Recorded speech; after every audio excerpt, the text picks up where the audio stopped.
What is normal sleep? Sleep is a biological, rhythmic, and periodic process which is essential for our survival.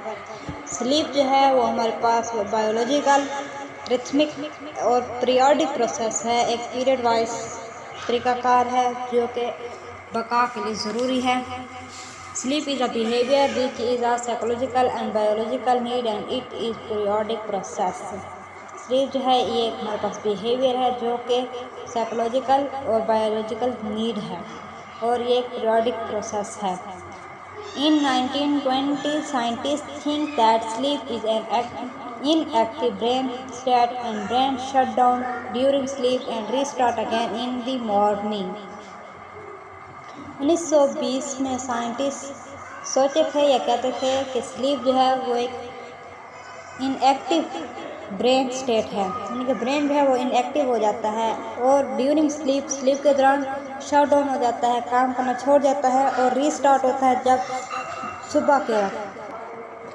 In 1929, scientists record brain activity through EEG and scientists see that sleep is a behavior in which brain highly active at time and not turn off at all. यहाँ पे इनका कहने का मतलब ये है कि वो कहते हैं कि 1929 में साइंटिस्ट जो थे, जो साइंसदान थे, उन्होंने रिकॉर्ड किया कि जो ब्रेन की एक्टिविटी है वो EEG के थ्रू उन्होंने रिकॉर्ड की थी और कहते थे कि स्लीप जो है, नींद का जो एक अमल है वो एक बिहेवियर है। इस दौरान क्या होता है कि जो हमारा दिमाग होता है वो हाईली एक्टिव होता है और ये शट डाउन नहीं होता, मतलब ये हर वक्त काम करता रहता है। EEG also measure the eye movement and muscle activities which reveals the two main type of sleep, मतलब ये दो तरह की जो नींद होती है उसमें हेल्प आउट करती है। आगे हमारे पास आ जाता है function of the sleep. Sleep के जो फंक्शन है वो कौन कौन सा है, इसमें आता है is to store the psychological and physiological function.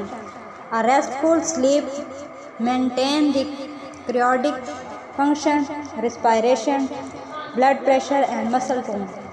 फिर हमारे पास जो स्लीप है वो क्या करती है, दिल के जो फंक्शन होते हैं कार्डिक फंक्शन उसको मेंटेन रखती है, सांस लेने के अमल को, ब्लड प्रेशर को और मसल का जो खिंचाव वगैरह होता है उसको बरकरार रखती हैं।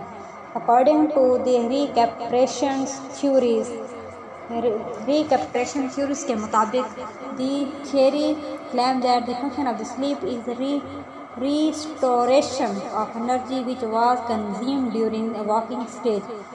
वॉकिंग स्टेज के दौरान क्या होती है, इस्तेमाल की जाती है।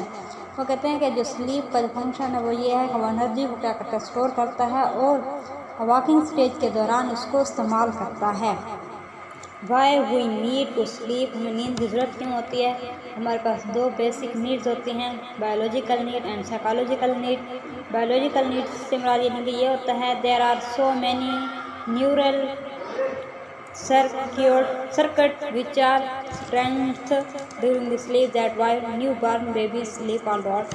मतलब कि बायोलॉजिकल नीड यानी कि ये है कि हम अगर एक बच्चा जो है वो बचपन में पैदा होता है तो वो बहुत ज़्यादा नींद करता है क्योंकि वो उसकी बायोलॉजिकल नीड है। जैसे जैसे वो बड़ा होता जाता है तो वो क्या करता है, अपनी नींद जो है उतनी लेता है जिससे उसकी ज़रूरत होती है। साइकोलॉजिकल नीड्स में क्या होता है, if we do not sleep then we may suffer from the psychological disorder like depression और एंजाइटी। अगर हम नींद पूरी नहीं करते तो हम साइकोलॉजिकल डिसऑर्डर जैसा कि हमारे पास डिप्रेशन और एंजाइटी इसका शिकार हो सकते हैं। चेंजिंग्स ड्यूरिंग स्लीप के दौरान जो चेंजिंग आती हैं उनको हम किस चीज़ से मेजर करते हैं, change in brain waves and to measure them EEG electro encephalogram is used. यानी कि जो ब्रेन के अंदर चेंजिंग वगैरह आती हैं वेव्स में उनको हम EEG के थ्रू मेजर करते हैं। Change in eye movement also occur which is measure by EOG electro oculogram, उसको हम EOG से हम मेजर करते हैं। Change in the neck muscle also use and we measure them with EMG electromyogram. Myogram के ज़रिए से हम नेक गर्दन के जो मसल्स होते हैं उनके अंदर जो चेंजिंग आ रही है उनको हम मेजर करते हैं। इसके बाद हमारे पास आ जाते हैं टाइप्स ऑफ स्लीप। स्लीप की कितनी टाइप्स होती हैं? स्लीप की हमारे पास 2 टाइप्स होती हैं, नॉन रीम स्लीप और रीम sleep.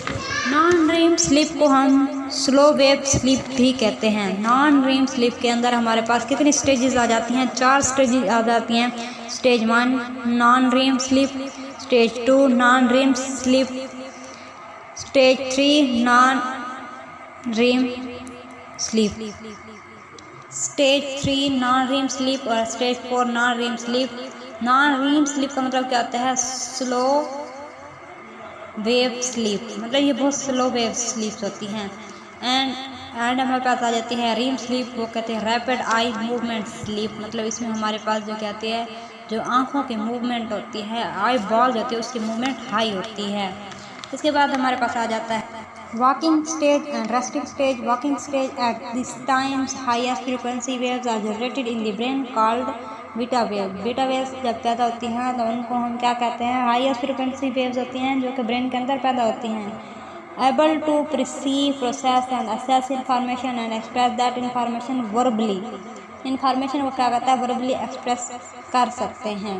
Resting stage, resting stage in this stage eyes are close but we are walking. इस स्टेज में क्या होता है कि आंखें तो हमारी बंद होती हैं लेकिन हम खुद जाग रहे होते हैं। The waves are generated here are low in frequency than waking awakefulness. इस स्टेज के अंदर क्या होती है? हमारे पास जो वेव्स जनरेट होती हैं वो स्लो होती हैं, कम वे में होती हैं, और जो यहाँ इस स्टेज में वेव प्रोड्यूस होती हैं उनको अल्फ़ा वेव्स कहते हैं। नॉन रीम स्लीप के बारे में हम पढ़ेंगे कि ये क्या होती है। Non REM sleep it is a non rapid eye movement sleep. It has 4 stage in this having decrease metabolism. इस स्टेज के अंदर क्या होता है कि हमारे पास जो मेटाबॉलिज्म होता है, एक जो हमारे पास यानी कि फूड हो गई उसको ब्रेक और जोड़ने का जो प्रोसेस होता है उसको हम मेटाबॉलिज्म कहते हैं, वो क्या होता है? डिक्रीज़ हो जाता है। रेस्टफुल स्लीप होती है, इसमें हमारे पास बीपी जो होता है वो क्या होता है? बीपी हो गया, हार्ट रेट हो गया, मसल्स शेकिंग हो गया, इस स्टेबल वो स्टेबल रहती हैं। Slow wave sleep occur in early night. Early night जब होती है तो उस वक्त क्या होती है? स्लो वेव स्लीप जो होती है वो अक्कर होती हैं। नो वेव ड्रीम्स, इसमें ख्वाब नहीं आते। Body repair and regenerate, tissues होते हैं, build bones and muscles, release of serotonin. Non REM sleep के अंदर क्या होता है? सेरोटोनिन जो होती है वो रिलीज होता है। Stage number 1 non REM sleep की स्टेज जो पहली स्टेज है उसके बारे में पढ़ते हैं कि क्या होते हैं। In this highest frequency waves are generated to which we call the theta waves. In this we have the light sleep and dozing. इसमें वो कहता है कि जो हमारे पास पहली स्टेज होती है उसमें जो फ्रीक्वेंसी होती है वो हाईएस्ट फ्रीक्वेंसी होती है, बहुत ज़्यादा फ्रीक्वेंसी होती है। कौन सी वेव्स की? जो हमारे पास थीटा वेव्स होती है वो ज़्यादा ही हाई होती हैं, और इस दौरान क्या होते हैं? हम हल्की हल्की नींद में होते हैं और ऊँघ रहे होते हैं, यानी कि जमाइयाँ ले रहे होते हैं।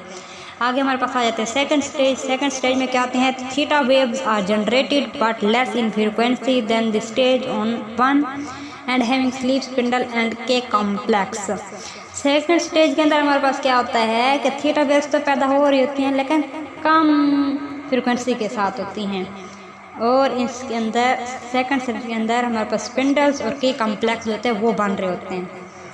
This stage has 2 types of waves are known as sleep spindles and K complex. देखते हैं कि हमारे पास स्लीप स्पिंडल्स क्या होते हैं।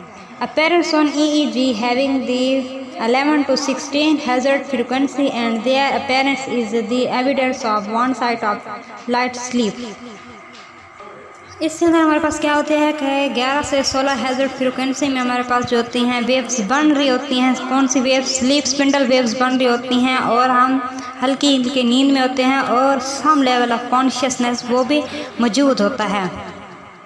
The frequency of these waves change in early and let night, मतलब वो कहते हैं कि जो हमारे पास ये फ्रीक्वेंसी है कौन सी स्लीप स्पेंडल्स की वो चेंज हो रही होते हैं अर्ली और लेट नाइट को। आगे हमारे पास आ जाता है के कॉम्प्लेक्स। के कॉम्प्लेक्स जो होते हैं वो सेकंड स्टेज में ही पाई जाती हैं, जिसको EEG के ज़रिए से हमने मेजर किया।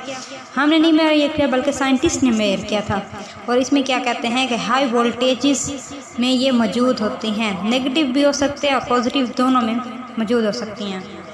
और ये सबसे ज़्यादा इनके लार्जेस्ट वेव होती हैं, बहुत ज़्यादा ऊपर और बहुत ज़्यादा नीचे की शक्ल में पाई जाती हैं, जैसा कि हमारे पास वेव्स होती हैं। इसके बाद हमारे पास आ जाती है स्टेज 3 और 4। इसको हम देखते हैं कि both having the delta waves and we also call them the slow wave sleep stage. The stage are the 20% of the whole night sleep. यानी कि ये हमारे पास जो वेव्स होती हैं ये डेल्टा वेव्स होती हैं और 20% ऑफ दी 20% होती है किस चीज़ की, एक पूरी रात की जो नींद होती है उसका। In the third stage less than 50% delta waves are generated. In the fourth stage more than 50% of the delta waves are generated। मतलब उनका कहने का ये है कि इन दोनों में फ़र्क क्या है कि जो हमारे पास थर्ड स्टेज होती है उसमें डेल्टा वेव्स होते हैं वो 50% से कम वेव में पैदा होती हैं, जबकि फोर्थ स्टेज में क्या होता है ये 50% से ज़्यादा वेव में वेव्स जो होती हैं वो प्रोड्यूस हो होते हैं। इनमें डिफरेंस ये है। इसके बाद हमारे पास आ जाती है REM sleep, a period of sleep having a period rapid movement of eye muscles। इसमें क्या होता है कि आँखों की जो मूवमेंट होती है वो तेज़ होती है। It has both alpha and beta activities और dreaming occur on this stage sleep. REM sleep के अंदर क्या होता है, हमें ख्वाब आ रहे होते हैं, इसमें अल्फा और बीटा वेव्स भी पाई जाती हैं। और REM स्लीप के अंदर क्या है कि humans have some level of consciousness in a dream from during which level of the brain activities are differ which wakefulness but conscious awareness is very change on this stage। Increase autonomic activities, muscle twins happens on this stage, body temperature and blood pressure fluctuate change हो जाता है and nor adrenaline release. इस यानी कि हमारे पास जो REM sleep होती है इस दौरान हमारे पास क्या रिलीज़ हो रहा होता है, नॉन एड्रेनालिन जो हमारे पास हार्मोन होता है वो रिलीज़ हो रहा होता है। फैक्ट देखें तो one sleep cycle is completed in 19 minutes in adults and pre night sleep of a person has 4 to 5 cycle of the sleep. 7 to 8 hours of the sleep is necessary for an adult person। यानी कि एक जो जवान आदमी है उसके लिए 7 से 8 घंटे की नींद लाजमी होती है, और एक शख्स जो होता है वो एक रात में 4 से 5 नींद के साइकिल जो होता है वो पूरा करता है, और हर एक साइकिल जो होता है वो 90 मिनट पर मुश्तमिल होता है। अल्लाह हाफिज़। अपना बहुत सा ख्याल रखिएगा। उम्मीद है आपको इस लेक्चर की बहुत अच्छे से समझ आई होगा, और आप इस चैनल को लाइक और सब्सक्राइब करना ना भूलिएगा। जज़ाकल्लाह। अल्लाह हाफ़िज़।